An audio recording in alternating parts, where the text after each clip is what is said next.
Objective आपका है, जो विवेक क्वेश्चन है, पर्यावरण के संरक्षण के लिए किस नीति का प्रयोग किया जाता है? तो आरआर नीति का उपयोग किया जाता है, यानी रिड्यूस और रिसाइकल, यानी आरआर नियम, जो बहुत महत्वपूर्ण है पर्यावरण को बचाने के लिए।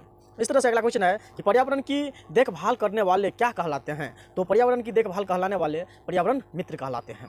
इसी तरह से अगला क्वेश्चन है कि जैव विविधता के वरिष्ठ स्थल क्या है? तो वन है। क्या है? वन है। इसी के साथ अगला क्वेश्चन है कि जीव संरक्षण के क्षेत्र में कौन सा पुरस्कार दिया जाता है? तो अमृता देवी बिश्नोई पुरस्कार दिया जाता है। कौन सा? अमृता देवी बिश्नोई पुरस्कार।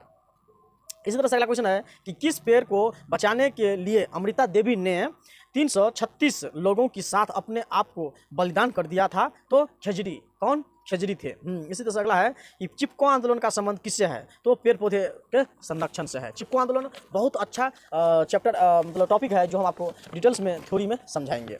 जी हाँ। अगला है कि हिमालय प्रदेश में सिंचाई की कौन सी विधि अपनाई जाती है? तो कुल्हड़ विधि से अपनाई जाते हैं। कौन सा? कुल्हड़ विधि। इसी तरह से अगला है कि राजस्थान में सिंचाई की कौन सी विधि अपनाई जाती है? तो खादिन विधि अपनाई जाती है। कौन सा? खादिन। इसी के साथ अगला क्वेश्चन है कि बिहार में सिंचाई की कौन सी विधि अपनाई जाती है? तो आहर पाइन। कौन सा? आहर पाइन। ये बिहार में फेमस है सिंचाई के लिए, जो कौन सी विधि है? तो आहर पाइन है। इसी तरह से अगला क्वेश्चन है आपका कि तमिलनाडु में सिंचाई की कौन सी विधि अपनाई जाती है? तो तमिलनाडु में जो है एरिस एक विधि है, जो एरिस विधि का उपयोग किए जाते हैं। इसी तरह से अगला क्वेश्चन है कि कर्नाटक में सिंचाई की कौन सी विधि अपनाई जाती है? तो कट्टा विधि अपनाई जाती है। कौन सा? कट्टा। इसी तरह से अगला है कि केरल में सिंचाई की कौन सी विधि अपनाई जाती है? तो सुरंगम विधि अपनाई जाती है। कौन सा? सिंचाई का जो है सुरंगम विधि अपनाई जाती है केरल क्षेत्र में, केरल स्टेट में। इस तरह से अगला क्वेश्चन है कि यूरो कब लागू किया गया था? तो यूरो 1988 में लागू किए गए थे। जो यूरो जो है आपको पर्यावरण से संबंधित है, वायु प्रदूषण से संबंधित है। इस पर भी हम चर्चा करेंगे थ्योरी में डिटेल से। इसी तरह से अगला क्वेश्चन है कि भारत में बीएस कब लागू किया गया? तो भारत में 2000 ईस्वी में जो है सो बीएस को लागू किया गया था। इसी तरह से अगला है कि बीएस मॉडल का मुख्य उद्देश्य क्या है? तो वायु प्रदूषण कम करना। क्या है? वायु प्रदूषण को कम करना। अगला है कि जल प्रदूषण को किस में मापा जाता है? तो क्लोरोफॉर्म में। किस में? क्लोरोफॉर्म में। इसी तरह से अगला है कि महाराष्ट्र में सिंचाई की कौन सी विधि अपनाई जाती है? तो महाराष्ट्र में जो है सो बंधा रस एवं ताल विधि को जो है सो अपनाए जाते हैं। कहाँ? महाराष्ट्र में।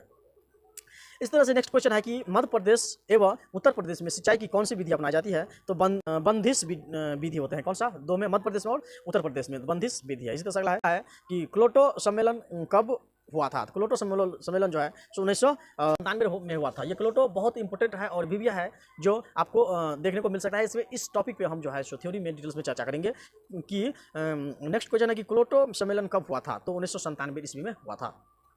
इस तरह से अगला क्वेश्चन है सो बहुत वेरी इंपॉर्टेंट है कि टिहरी बांध परियोजना किस नदी पर बनाया गया है? तो गंगा नदी पर जो है टिहरी बांध बनाया गया है, जो बहुत इंपॉर्टेंट है, बहुत अच्छे हैं। ये जो है सो आपको हम थ्योरी में अच्छे से उस पर चर्चा करेंगे कि ये टिहरी बांध जो है सो बहुत उपयोगी है हमारे भारत में। एक तरह से ये गंगा नदी पर बना हुआ है। इसी के साथ अगला क्वेश्चन है कि किस आंदोलन में पेड़ काटे जाने पर विरोध किया गया? तो चिपको आंदोलन में। चिपको आंदोलन एक ऐसा आंदोलन था जिसमें पेड़ काटने पर जो है सो वो पेड़ से चिपक जाते थे और बोलते थे कि हम काटने नहीं देंगे। इस टॉपिक पे हम चर्चा करेंगे थ्योरी में। थ्योरी में भी हम लोग डिटेल्स में जानने का प्रयास पूरी तरह से करेंगे। तो क्वेश्चन है कि किस आंदोलन में पेड़ काटे जाने पर विरोध किया गया था? तो चिपको आंदोलन में।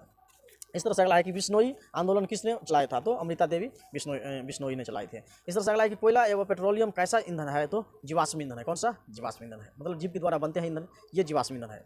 प्रदूषण फैलाने वाले पदार्थ क्या कहलाते हैं? तो प्रदूषक कहलाते हैं। ठीक, प्रदूषण फैलाने वाले जीव क्या कहलाते हैं? तो प्रदूषक कहलाते हैं। इस तरह से अगला है कि बायोगैस का उपयोग किस रूप में किया जाता है? तो ईंधन के रूप में किए जाते हैं। किस रूप में? ईंधन के रूप में। तो इस तरह से जो है सो आपका क्वेश्चन था, जो वेरी इंपॉर्टेंट था, बायोलॉजी का था। अब हम जो है सो आपको रसायन शास्त्र से जो है सो केमिस्ट्री से ऑब्जेक्टिव चालू करेंगे, और सब्जेक्टिव जो है सो आपको ये बायोलॉजी का भी मतलब इसके साथ साथ चलेगा। तो आप लोग जो है सो अपनी कमर कस लीजिए तैयारी करने के लिए। आपको जो है सो अब अधिक से अधिक फोकस करना ही होगा, क्योंकि टाइम तो नज़दीक आ गया है, और नहीं भी आया है फिर भी आप जो भी कोई भी तैयारी करते हो कोई भी एग्जाम के लिए, तो उसमें भी ये क्वेश्चन आएगा ही आएगा। सो आप लोग ध्यान रखेंगे। सो आप लोग लाइक कीजिए और अधिक से अधिक इस वीडियो को शेयर कीजिए। धन्यवाद।